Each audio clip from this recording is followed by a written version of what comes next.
기도하겠습니다. 하나님의 말씀은 빌립보서 1장 12절에서 18절 말씀입니다. 신약 성경.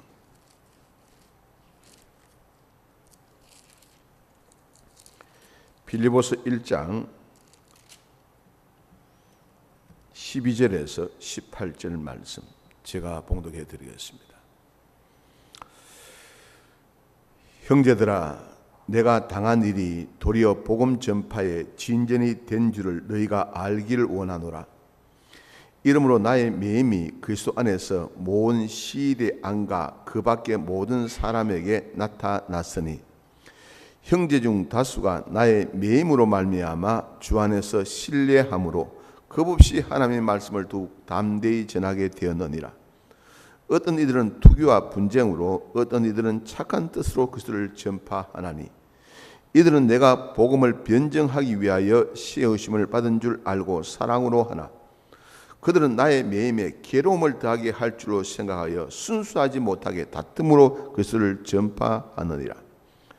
그러면 무엇이냐? 거칠애로 하나 참으로 하나 무슨 방도로 하든지 전파되는 것은 그리스도니 이로써 나는 기뻐하고 또한 기뻐하리라. 아멘.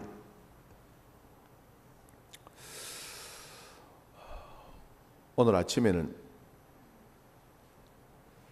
자존심을 접고 라는 주제를 가지고서 이 아침에 저와 여러분들이 같이 말씀을 좀 나누어 보려고 합니다. 사람이 살아가는 데 있어서 가장 큰 문제가 이 자존심입니다. 그냥 한번 웃어주면 좋을 텐데 자존심 때문에 웃질 않습니다. 그러다 보니까 끝없는 다툼과 끝없는 갈등으로 이어지는 것을 갖다가 볼 수가 있습니다. 이 자존심 때문에 좋았던 인간관계가 깨어지는 것도 보게 됩니다. 부부간에도 그렇고 친구간에도 그렇고 교우간에도 그렇고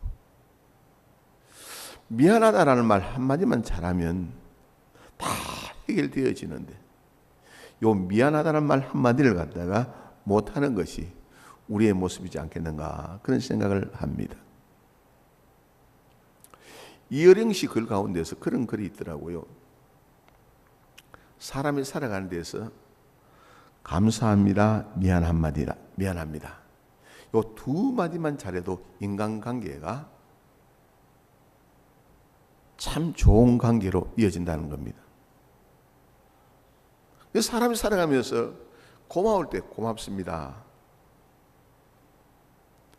내가 상대에게 상처를 주었을 때 미안합니다. 요 두 마디만 하면 우리가 행복한 삶을 살아가는데 요 두 마디를 감사합니다, 미안합니다. 요 두 마디를 못하기 때문에 사람들이 자기 자신도 어렵고 주위 사람들도 힘들게 하는 그런 모습을 갖다가 볼 수가 있습니다. 성경을 읽어보면 자존심을 완전히 접은 사람이 나옵니다. 어린 딸을 둔 어머니가 있었습니다.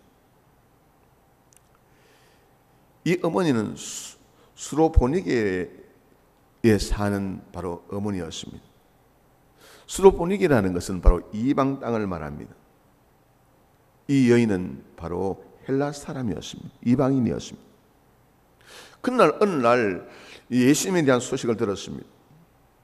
예수님이 많은 병자를 낫게 하고 많은 지금 환자들 갖다가 고친다는 소리를 갖다가 듣게 되었습니다. 그랬을 때 이 수로보니게 여인이 예수님을 찾아왔습니다. 예수님, 저희 딸을 고쳐주십시오. 그렇게 요청하니까 이 여인이 요청한 그 요청을 갖다가 예수님께서 거절했습니다. 자녀에게 먼저 배부르게 먹게 해야 된다. 자녀가 아주 먹고 있는데 그 떡을 빼앗아 개에게 줄 수 있겠느냐 그렇게 말씀하시는 것이었습니다. 여기 지금 자녀라는 말은 예수님께서 이스라엘 백성들을 말하는 것이고 또 개라는 것은 바로 이방 사람을 의미합니다. 다시 말씀, 나는 지금 이스라엘 사람들에게 말씀을 전하는데 너에게 어떻게 지금 너의 소리를 듣고 너의 청을 들어줄 수 있느냐, 그런 이야기를 갖다가 예수님께서 하셨습니다.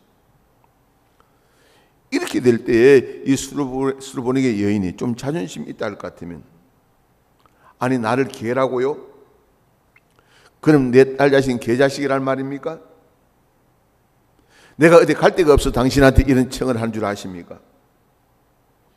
내가 죽으면 죽을지 당신에게 도움을 청하지 않겠습니다 라고 이야기하면서 돌아설 수 있을 텐데, 이 수르보닉의 여인은 그렇게 하지 않습니다.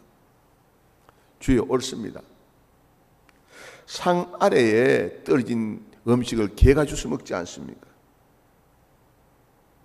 예수님, 내 지금 아이의 질병을 고쳐달라고 자존심을 완전히 꺾고서 예수님께 메어달리는 모습을 봅니다. 여러분들, 우리가 살면서 자존심 꺾어버리면 내 문제가 해결되어지는데, 자존심 안 꺾다 보니까 참 내가 지금 이제 바른 예배도 드리지 못하고, 자존심 안 꺾다 보니까 내가 바른 인간관계도 맺지 못하고, 자존심 안 꺾다 보니까 바른 기도도 하지 못하는 어리석음을 범할 때가 참 많은 것을 갖다가 볼 수가 있습니다.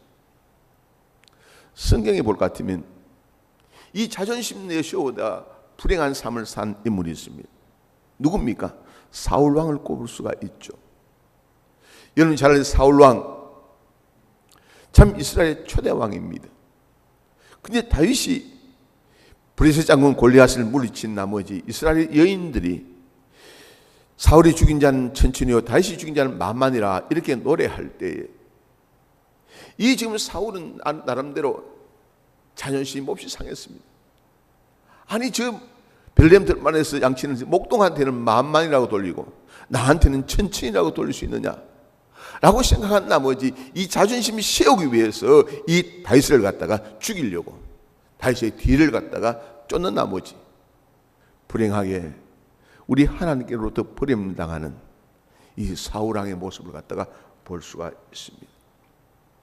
여러분들, 우리는 이 자존심을 갖다가 꺾으면 지금 다 문제가 해결될 텐데, 이 자존심 때문에 내가 먼저 손 내밀지 못하고, 이 자존심 때문에 내가 먼저 말 못 건네고, 이 자존심 때문에 내가 먼저 못 웃어주고, 이 자존심 때문에 내가 먼저 다가가지 못하는 어리석음을 범함으로 말미암아 참 우리가 큰 아픔을 갖다가 겪는 것을 많이 봅니다. 오늘 여기 말씀 가운데 보면, 이 빌립보서 말씀 가운데 보면 사도 바울은 완전히 자존심을 갖다가 다 꺾은 사람이라는 사실을 갖다가 볼 수가 있습니다. 오늘 말씀의 내용 어떤 내용이냐? 바울이 복음을 전가하다가 어디에 갇히게 되냐? 로마 감옥에 갇히게 됩니다. 바울이 로마 감옥에 갇히게 되니까 바울이 로마 감옥에 갇혀졌다는 사실이 알려집니다. 알려지니까 바울을 진심으로 생각하는 사람들은 이때 우리가 더 열심히 바울이 못다한 복음 전파를 우리가 해야 되겠다라고 생각하고서 착한 뜻을 가지고서 지금 이제 복음 전파에 열심을 냅니다. 그런데 나쁜 뜻을 지닌 사람은 어떤 뜻을 지니느냐? 나쁜 뜻을 지닌 사람은 바울이 지금 감옥에 갇혀 있으니까 바울의 시대는 끝이 났다. 이참에 내가 지금 이제 이 지금 교회의 지도권을 갖다가 확보할 기회다. 그렇게 생각하고서 또 열심을 내서 복음을 전하기 시작합니다. 그런데 바울이 감옥에 있었을 때 이 소리를 듣게 됩니다. 이 소리를 듣게 됐을 때 한편으로는 참 착한 뜻을 가지고서 지금 말씀 전하고 복음 전하는 사람들에게는 감사하지만도, 그러나 악한 뜻을 가지고서 말씀 전파에 헌신하는 사람 바라볼 때에 섭섭리한 마음을 갖다가 금할 길 없습니다. 참 인간적으로 생각해 볼 때 이 바울은 내가 저들에게 복음을 전했는데 저들이 이럴 수가 있어. 내가 저들에게 말씀을 가르치고 저들에게 지금 온갖 정성을 다해서 저들 양육했는데 이럴 수가 있어 나를 배척하다니 라고 할 수 있는 입장이 바울의 입장입니다. 그러나 바울은 오늘 여기 말씀 가운데 보면 그런 말씀이 있습니다. 여러분들 15절 말씀 보면 어떤 이들은 투기와 분쟁으로 어떤 이들은 착한 뜻으로 그리스도를 전파하나니 어떤 이들은 착한 뜻으로 어떤 뜻으로는 투기와 분쟁으로 그리스도를 전파하나니 18절 말씀 보면 무엇이나 거칠으나 하나 참으로 하나 무슨 방도로 하니 전파되는 그리스도니 이로써 나는 기뻐하고 기뻐하리라. 참으로 하든지 거짓으로 하든지 복음만 전파되면 되는 것이지 나는 지금 내 존재라는 것은 아무것도 아니어도 괜찮다는 것입니다. 나는 발표도 괜찮고 내 자존심이 지금 이제 뭉그러져도 괜찮고 이 주의 복음만 증거되어진다면 내가 지금 이제 나를 내세울 수 있겠느냐라고 그렇게 지금 현재 말씀하고 있습니다. 여러분들 바울이 감옥 안에서 이런 생각을 가지기가 쉬울까라는 생각을 해보게 되었습니다. 쉽지 않은 일일 줄 믿습니다. 나는 발표도 괜찮고 나는 욕을 먹어도 괜찮고 나는 지금 현재 비난을 받아도 괜찮고 나는 손해봐도 괜찮고 내 인격에 누가 되어도 괜찮고 주 예수 그리스도만 증거되어지면 내가 기뻐하고 기뻐하리라. 이것이 바로 바울의 모습이라는 말씀인 것입니다. 여러분들 우리는 교회를 섬김에 있어서 이 자존심 때문에 내가 살아있기 때문에 내가 죽으면 평화가 있는데 내가 죽지 않아서 가정에서도 교회에서도 주위 사람들에게 근심이 되고 걱정이 되는 일은 얼마나 많은지 여러분들 오늘 지금 놀라운 사실을 발견하게 됩니다. 바울이 자존심을 다 접었을 때에 첫 번째 놀라운 교훈을 얻을 수가 있습니다. 바울은 감옥에서 이제 자기 자신은 끝이라고 생각했는데 위기가 바로 기회가 되더라는 말씀인 것입니다. 위기가 바로 기회가 되더라는 말씀인 것입니다.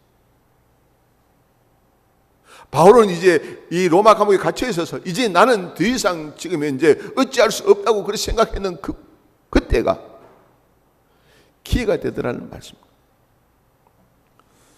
바울이 로마 감옥에 갇힌 그때를 갖다가 틈타서 바울에게 헌신하던 사람이 열심을 내기 시작했고 바울에게 반대측에 서던 사람들이 열심을 내기 시작하다는 것입니다. 또 바울은 이 로마 감옥에 갇히면서 바로 로마 감옥 안에서 간수들에게 복음을 전가하고 또 로마 감옥에 갇혀 있으면서 바울을 면회하는 사람에게 복음을 전하고 이 바울은 지금 자기가 로마 감옥에 갇혀 있으면서도 그 어려운 상황 속에서도 하나님께서는 바울을 통하여 이제 위기를 갖다가 기회로 만들어 가시더라는 말씀인 것입니다. 다시 말씀드리면 내가 지금 이제 내 자존심 꺾이고 나는 지금 이제 아무짝에 설 데 없다고 생각할 때 그때가 바로 하나님의 역사하는 시간이 되더라는 말씀인 것입니다. 사람들은 우리 예수님을 갖다가 십자가에 못 박고서 이제 예수의 시대는 끝났다고 생각했습니다. 그러나 하나님께서 우리 예수님을 무덤에서 다시 살리셨습니다. 끝이 아니고 또 다른 시작이라는 말씀인 것입니다. 어느 농부에게 노새 한 마리가 있었습니다. 그런데 이 노새가 이 농부와 함께 이제 가다가 물 없는 마른 우물 속에 그만 빠지고 말았습니다. 농부는 지금 이 노새가 이 웅덩이에 빠지게 되니까 도저히 구해낼 시간이 없습니다. 농부는 생각하기에 노새를 갖다 웅덩이에서 건져내지는 못하겠는데 어떻게 하면 노새를 갖다가 살릴 수 있을까 고민하다가 도저히 살 수 없다고 포기하고서 웅둥이에 빠진 그 노새를 갖다가 묻어야 되겠다라는 생각을 하게 되었습니다. 그래서 노새가 지금 빠진 그 웅둥이에 할 수 없이 산채로 이제 묻을 생각을 가지고서 삽을 가지고서 이제 흙을 뭡니까? 웅둥이에 이제 지금 이제 퍼넣었습니다.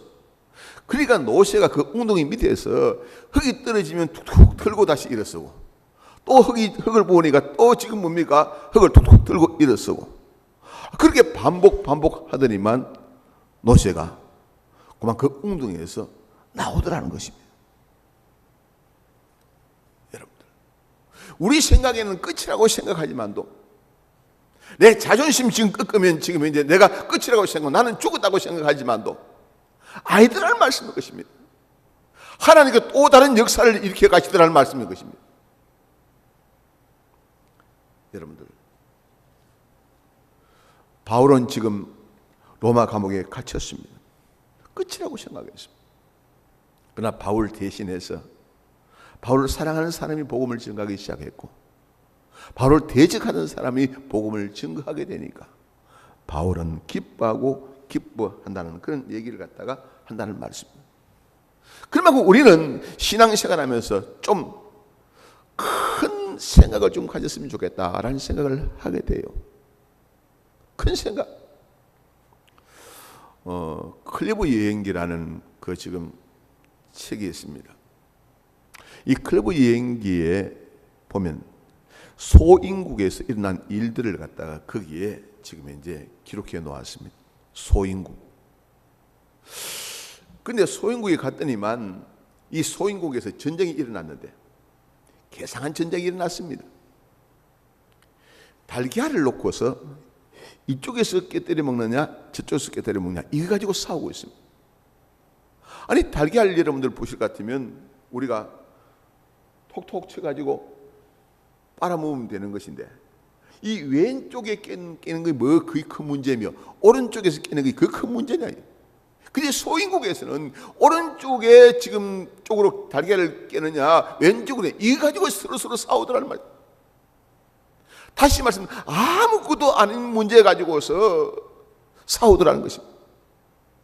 가정사를 가만히 보면 가정의 부부간에 생활하는 가운데서 치약을 갖다가 왜 중간에 꾹 눌러서 짜느냐 가지고 싸웁니다. 아니, 끝에서 살살 짜면 이제 넣을 수 있는 치약 약을 갖다가 빼낼 수 있는데 왜 중간에 꾹 눌러서 그렇게 지금 하냐 싸우게 됩니다. 또 보면 반찬을 갖다가 왜 짜게 했느냐 싱겁게 했느냐 그까지 싸웁니다. 왜 김치를 갖다 익혔느냐 안 익혔느냐 이까지 싸웁니다. 아무 문제 아니고 가지고서 싸울 일도 아닌 것 가지고 싸움거리도 안 되는 것 가지고 싸우더라는 말씀. 다시 말씀드리면 소인국에서 행하는 클리브 여행기에 소인국에서 행하는 그 일을 갖다가 우리가 행하고 있다는 말씀인 것입니다. 그 성경은 예수 믿는 사람은 좀 너희들은 마음을 넓히라. 마음을 좀 넓혀라. 왜 그렇게 마음이 그렇게 좁느냐? 왜 나를 알아주느냐 알아주지 않느냐? 나를 무시하느냐 안 무시하느냐? 이거 가지고 서로 다툼이 벌어지고 서로 갈등하다는 말씀인 것입니다. 여러분들, 좀 우리는 마음을 좀 넓힐 필요가 있습니다. 특별히 예수 믿는 사람들은 예수님의 마음을 가지고서 너도 안고 나도 안을 것 같으면 참 좋을 텐데, 우리는 내 마음에 내 취향에 맞는 사람만 안고 가려고 하는 어리석음을 범할 때가 참 많습니다. 이 자존심만 꺾으면 우리는 모든 문제가 다 해결되어질 텐데, 바울은 감옥에 있으면서 자존심 완전히 꺾었습니다. 나를 인정해 주지 않는다 하더라도 주의 복음만 증거되어진다면 나는 오케이 하는 사람이 바로 이 바울이었다는 말씀입니다. 여러분들, 하나님께서 우리에게 요구하시는 것이 있습니다. 우리의 적이 누구냐? 우리의 적은 마귀가 우리의 적인 것이지 성도가 우리의 적이 아닙니다. 내 가족이 우리의 적이 아닙니다. 내 형제가 우리의 적이 아닙니다. 우리는 예수 그리스도를 갖다가 이제 증거하기 위하여 영적인 전투에 나와 있는 십자가 군사라는 사실 우리 알아야 될 줄 믿습니다. 십자가 용병이라는 사실 알아야 됩니다. 여러분 잘 아는 다윗과 사울의 차이는 어딘 줄 압니까? 사울은 자기의 적을 갖다가 다윗으로 삼았습니다. 사울의 적은 블레셋이어야 되는데 이 사울은 자기의 적을 다윗으로 삼았습니다. 사울은 자기의 적을 갖다가 몰랐습니다. 하지만 다윗은 자기의 적을 알았습니다. 다윗은 자기의 적이 사울이 아니었습니다. 누구였습니까? 블레셋이라는 사실을 알았다는 말씀인 것입니다. 우리는 적을 바로 알아야 합니다. 적이 누구냐? 적은 바로 마귀가 우리의 적이고 사단이 우리의 적인 것이지 내 형제, 내 가족이 우리의 적이 아니라는 말씀인 것입니다. 우리는 가족 간에, 아니 교회 성도들 간에 이 자존심을 내려놓고 예수 그리스도의 복음만 증거되어진다면 기뻐하고 기뻐하는 이 사도 바울의 고백이 저와 여러분들의 고백이 되기를 원합니다. 기도하겠습니다.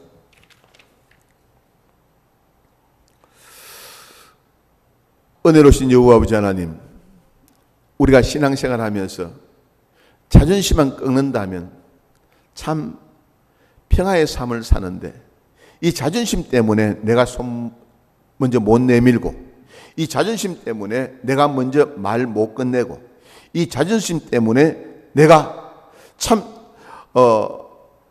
다른 사람들이 침해 되고 걱정이 되고 염려거리가 될 때가 참 많은 것을 고백합니다. 하나님, 우리가 자존심을 이제 내려놓고 접고서 하나님의 뜻이 무엇인가, 하나님께서 기뻐하시는 게 무엇인가 헤아릴 줄 아는 지혜 있는 사람들 되도록 하나님이여 복의 복을 다하여 주옵기를 간절히 빌고 원합니다. 이곳에 주께서 하나님 교회를 세워주셨습니다. 이 하나님께의 성도들 모두가 하나님의 기쁨이 무엇인가, 하나님께서 무엇을 즐거워하시는가, 하나님께서 무엇을 원하시는가, 그것에 우리의 초점이 가 있게 하여 주시고 하나님을 기쁘게 하며 영화롭게 하는 믿음의 사람들 되도록 하나님이여 도와주옵소서. 감사합니다. 예수님 이름으로 기도드리옵나이다. 아멘. 우리 찬송가